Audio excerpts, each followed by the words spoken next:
Paddington Bear Goes to the Movies is pretty great. This is directed by Barry Leith. It's written by Michael Bond, and we have Michael Horden providing the narration. And it starts off with Paddington Bear going for a walk with his umbrella.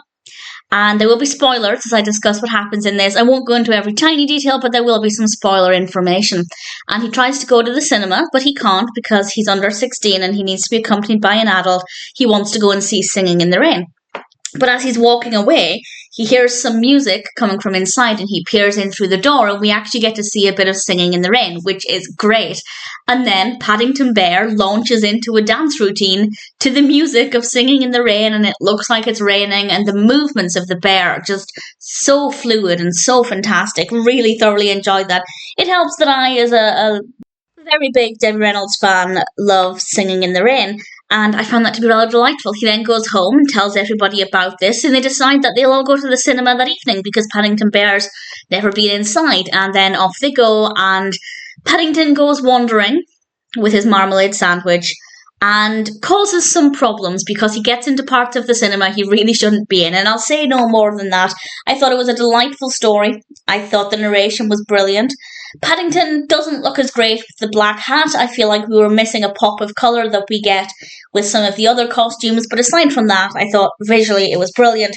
And as I said, the movements of Paddington Bear when he was doing the dance were just so well done, and I really thoroughly enjoyed the performance.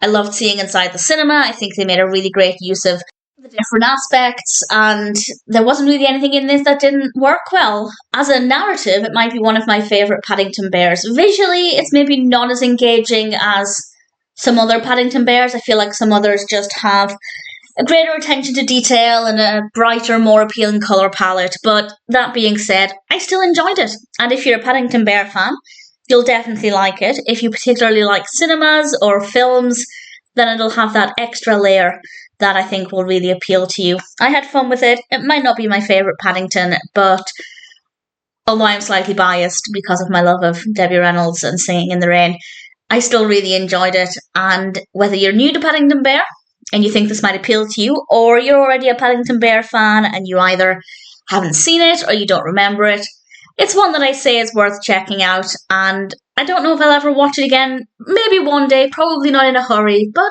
maybe at some point. Paddington Goes to the Movies is not too bad at all.